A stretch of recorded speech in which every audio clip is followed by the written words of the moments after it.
Everybody, my name's Aaron, this is the 5 Red Lights, and today we're opening a DriveCrate box and I'm predicting the Austrian Grand Prix. Let's dive on in. 1 light, 2 lights, 3 lights, 4 lights, 5 lights, and it's go! Okay, I have the box here. It is the Canada and France edition.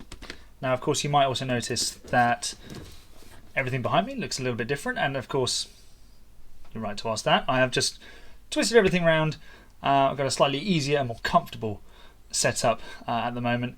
The table that's just, you can see behind me here, is fairly low down. I'm fairly tall. That's not a good combination. So this is slightly more comfortable. I get to sit on a proper chair, and it just makes it a little bit more easy for me to talk to you. So I can sit upright and I can talk to you like a human, which is obviously very helpful. So let's crack on with the Canada and France edition of the DriveCrate box that I have received. And of course, I've got others that I've done before, so go back and check those out. I'll leave a link to those over here somewhere.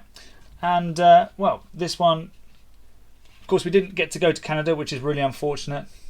But actually, my love for Canada has grown this year because I've formed a friendship with Matthew from the Dirty Air F1 podcast.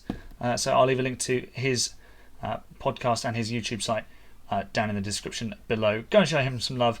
He does some cracking race reviews, and he's got some fantastic stories as well. The one about Ayrton Senna was just brilliant. So, of course, we didn't get to go to Canada this year. The Circuit Gilles Villeneuve, for the second year in a row, cancelling their race. Can't wait to get back there next year. And it's a race I'd really like to get to at some point in the future. So, we are going to start with something that was kind of appropriate for the French Grand Prix weekend. It is a Romain Grosjean Haas F1 team cap. Now, just up here, you won't be able to see, but if you go back and see my other videos, I have a nice little collection of caps there. And this will not spice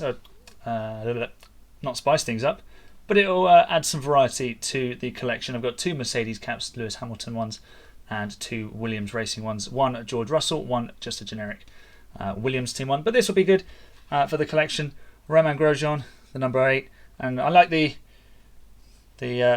little sticker black writing there, and also underneath on the brim, on the peak, the little funky design there, and of course the French flag on the back. Unfortunately for Romain, he wasn't able to participate in the French Grand Prix as planned.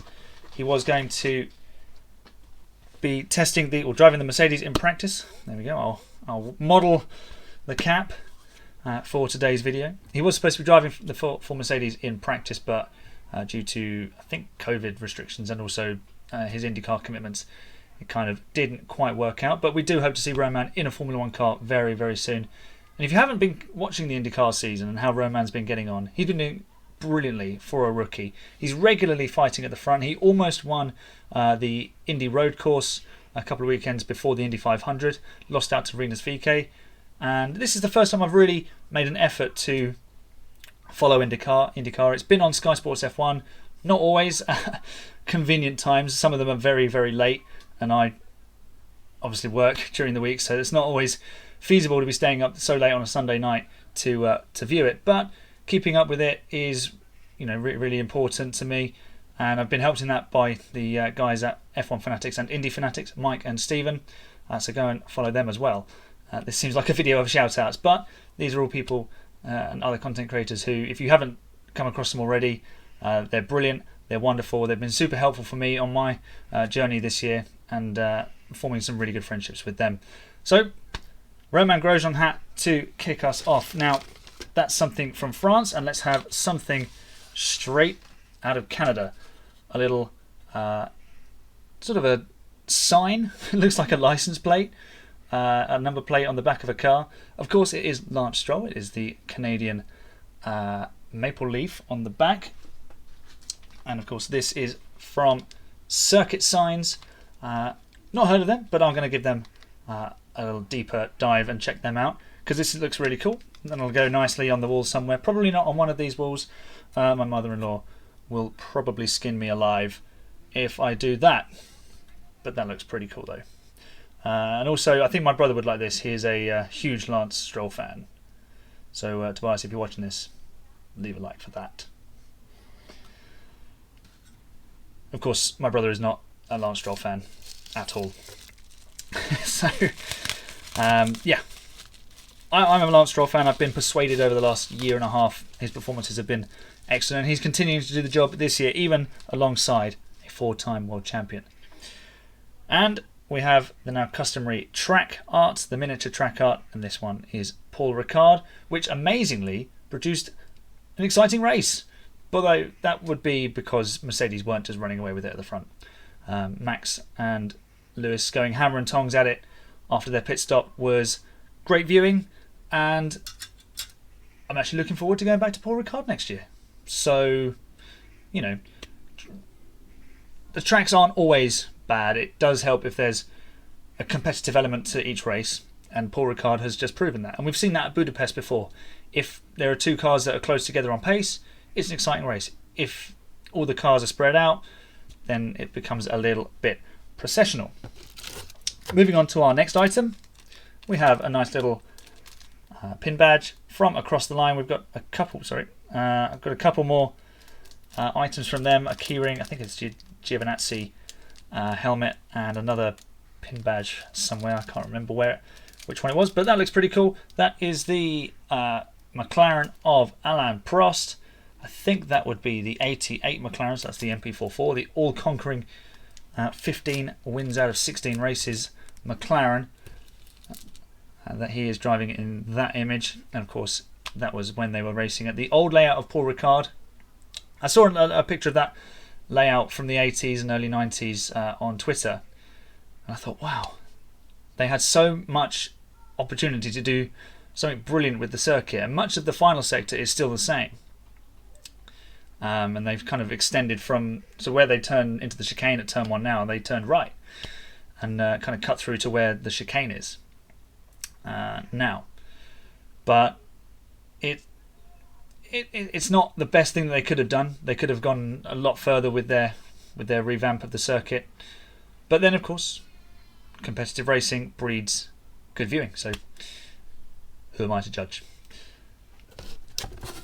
Moving on to our next item out of this month's box from the Pit Lane Collective, we have a nice little piece of art of Pierre Gasly. Unfortunately, the lighting is not so great and the packaging is reflecting, so I hope you can see that pretty well. Of course, I'm going to throw up some pictures as we go through, which I'll have already taken. And that's a pretty cool picture. I mean, to be honest, I think that's a to-scale version of Yuki Tsunoda's AlphaTauri. So yeah, that's a pretty nice piece of art. And of course, Pierre doing brilliantly in the AlphaTauri again this season. Took that win in Monza last year, and he's picked up a podium already this season. How much more does he need to do in that team to potentially get another shot in the Red Bull, or for another team to pick him up? And the people outside are being incredibly noisy. I can only apologise on their behalf. And finally, we have Swedish Fish.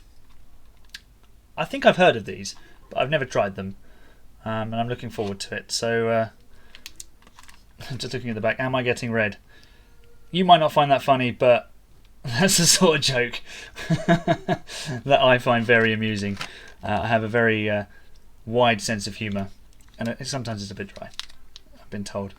And our final item is a Cow Tails, a chewy caramel with a cream centre. Oh, so unhealthy, but sounds so good.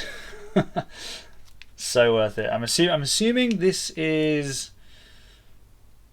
well, the Swedish I'm not sure where Swedish Fish fit into Canada or France, but I'm going to guess the cow's tail is Canadian and these are French. No, I was wrong. The Swedish Fish are Canadian, made in Canada. Where is this from?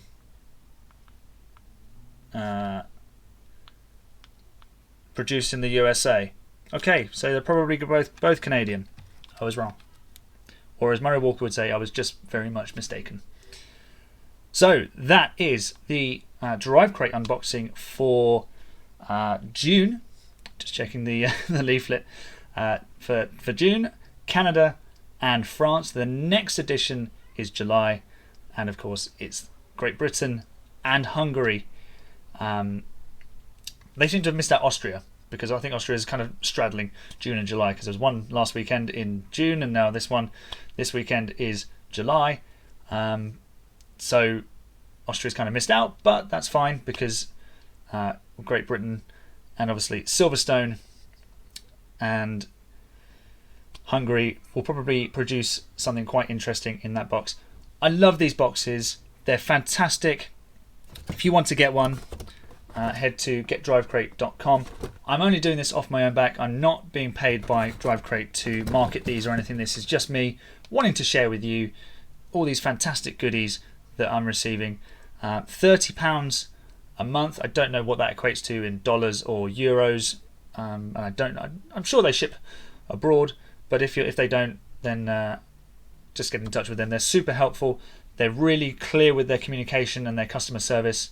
One of the boxes was delayed and they gave us a big heads up about it, so that was fine, because I've had other companies that I've been receiving items from, not just Formula One stuff but other things, and they've not been that clear or giving much clarification on how things are working in terms of delivery or being delayed. So well done to DriveCrate. They're fantastic. That box was brilliant. And if you're so inclined, subscribe and get yourself in on the act of some of these goodies, because you get some things that you probably wouldn't look at looking for yourself. I certainly wouldn't be looking for a Lance Stroll sign like that just because, but if it's in this box, I value it and it's lovely, it's superb, and I'll be putting it to some use. Now it's time to put my brain to use and give you some predictions for the Austrian Grand Prix. Alright, so a quick change of the virtual background that you can see on the screen, and it's time for some predictions. Now, Max won very comfortably last week at the Styrian Grand Prix, and I don't really see that changing. I don't see Mercedes bringing that much extra in terms of performance. They can make a few setup tweaks, and I've heard some rumblings about their suspension setup and trying to find a better compromise between short and long run pace, but overall the Red Bull is just a better package around the Red Bull ring. I think when we head to Silverstone, the Mercedes will come back into a window where it maybe just has a little bit of a race edge over the Red Bull, and of course Silverstone you can overtake down into Brooklands and into Stowe and into Copse if you are super brave. But in Austria, the Red Bull ring is slightly trickier. It's a high-speed track and there are 3 DRS zones, so there will always be an opportunity if you can get close enough, but the Red Bull has just enough pace through the middle sector to keep itself buffered against the Mercedes. So with all that said, can anyone stop the charging Red Bulls? If I can find the right buttons, there we go. No, Max Verstappen is going to take pole position on Saturday, and he's going to take it by another handy quarter of a second margin, like he did in the Styrian running of the race. Moving on to P2, I've gone for Valtteri Bottas, and I've just realised that he doesn't fit the screen, but that's fine. So at least we can't see his bare bottom anymore, which was a little bit too much of Valtteri for me, to be honest. He does go well around this circuit, and some people have been tipping him for pole position. Now I think if Max has a bit of an off day and doesn't put his lap together, does his track limits excursions, Valtteri might be in prime position to pounce on that, because he does generally tend to have the edge on Lewis in Austria, and he actually qualified ahead of him last week but then had to drop back because of his 3-place grid penalty. But this weekend I think we're going to see him lining up on the front row alongside Max, And in third place behind them will be the 7 times world champion Lewis Hamilton. Now I know he's smiling in this picture, but I don't think he'll be smiling about third place on Saturday. So with that said, let's move on to my race predictions. So my race prediction is that Max Verstappen will win the race, and it'll be another convincing performance. It'll be 5 wins in a row for Red Bull. Now, I'm a Mercedes fan, so that kind of hurts. They're in a real tricky spot now, Mercedes, because if Max performs anywhere near that level that he did last week, he's got this race in the bag. He's performing so consistently at the moment, Max. And I can't see him being beaten this weekend. And Mercedes are in a spot of bother because they're almost contradicting each other on their development path. Toto's saying that there is, well, not saying definitively that there is no development coming, but basically saying that. And James Allison is saying that there's some work in the pipeline. Lewis saying it would be nice to have something. So they're at a bit of a crossroads, aren't they? And we've not seen the Mercedes team under this level of pressure. Ferrari did their best, but then they caved. Red Bull aren't going away, and Red Bull are actually on top. And they've got a man in Max Verstappen who is performing sensationally well, perhaps at a high level that Sebastian Vettel was performing at in 2017 and 2018. And of course they're backed up by Sergio Perez. So he's being able to pick off those points where Bottas was able to get ahead of Raikkonen in the Ferrari war, but Valtteri's not quite cutting the mustard at times this season. So Max is my Grand Prix winner.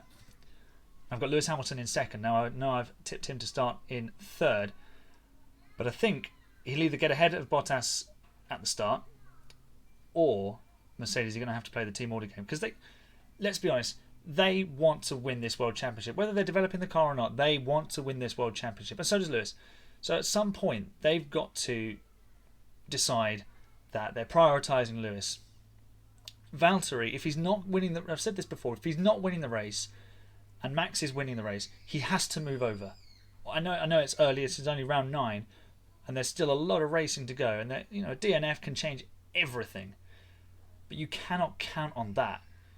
You've got to maximise your bad weekends, and if Lewis can finish at best second place and lose 6 points to Max by taking the fastest lap as well, then Mercedes have to do it. They've got to do it. They've got no choice in that matter. It would be stupid of them to not do that. So this is why I've got Lewis in P2. And then it is a repeat of last week's podium with Bottas in third. Now, if it rains, and they've been predicting rain kind of all the way through, getting our hopes up, and then nothing ever arrives in true Formula One style, I don't see this being the podium. If it rains, I think we'll see Max and Lewis wander off in a class of their own, and it might actually level the playing field a little bit, because even the best get caught out in the rain. We've seen it happen to Lewis this year. Max has been caught out a couple of times as well in the rain too. Will Bottas be there if it rains? Not really. I can see a Carlos Sainz or a Lando Norris or Charles Leclerc coming through and picking up a podium. Maybe even Sebastian Vettel or Lance Stroll in the Aston Martin. And don't rule out Fernando Alonso, the wily old fox, in the Alpine if it rains. But if it's dry, you're looking at another Hambot Ver podium. Now let's move on to my bold prediction. And last week my bold prediction surrounded a Williams driver, and again I've gone for a Williams driver. Just the other one this time. It's George Russell. He was so close to getting points, and then it all went wrong, and it was a disaster, and I was very upset. But he's back for more. He's pumped. The car is good. 8 thousandths of a second separated him from Q3 last week. Now George is a top driver. He's going to dig deep. He's going to find that 8 thousandths of a second. He's going to find even more than 8 thousandths of a second, and he's going to put himself in Q3. But that is not the end of my bold prediction. My bold prediction is that George Russell scores points on Sunday in the Austrian Grand Prix wet or dry, George Russell will score points on Sunday for Williams. Now, I know he's had some bad luck in the past, but I think this is the moment where he breaks the duck, and he is, well, hopefully not this duck, obviously. Don't break this duck. But he breaks his duck in terms of points for Williams, and the floodgates open, because that Williams car is not a terrible car, it's just sensitive. It needs the right conditions, and if it's a bit gusty, it can be a little bit tricky to handle, as they found in Portimao. But when it's fairly settled, George is flying. He's got out of Q1 every race this season. Now, if he'd said to me last season that Williams would be getting one car out of Q1 every race next year, I wouldn't have believed you. But George is doing it. He's doing the business. And surely, hopefully, a Mercedes drive is only just around the corner. And that corner being 71 laps of Red Bull Ring, and then in the week leading up to Silverstone, it's confirmed that George Russell will drive for Mercedes next season. Where would that leave Valtteri Bottas? Who knows? But that is Mercedes' call to make. So that is my prediction. It's slightly boring, I know. Hambot Ver, the usual gang. But Max and Lewis, you can't look past them, and Valtteri just has the knack around the Red Bull Ring, so you have to give him the edge over Sergio, who will be nipping at his heels the whole way through. And of course, I'm really hoping George Russell can get those points this weekend and that Q3 appearance in a Williams. So there you have it. They are my predictions for the Austrian Grand Prix. So that's all for today. Thank you so much for watching. As I said before, if you want to join in the fun and get yourself a DriveCrate box, go to getdrivecrate.com and subscribe there, £30 a month, and you will be very satisfied with what you receive, just like I am. Chuck your predictions in the comment section down below, and also let me know what you think of the DriveCrate box. Which item was your favourite? Which one would you most like to see on your wall or in your household? But that'll do for today. Enjoy the Austrian Grand Prix weekend, and let's see who comes out on top. Let's hope for a little bit of rain to make things a little bit more interesting, even if it's on Saturday and it blows all of our predictions way out of the water. No pun intended there. But yeah, thanks for watching. Leave a like on the video if you enjoyed it, and subscribe if you're new. Follow me on Twitter and on Instagram. Follow me on Twitter to see some more of my opinions on Formula 1, some of the breaking news stories which I don't cover always on the channel. My name's Aaron, this has been the 5 Red Lights, and when the 5 Red Lights go in Austria, I'll see you next time. Bye for now.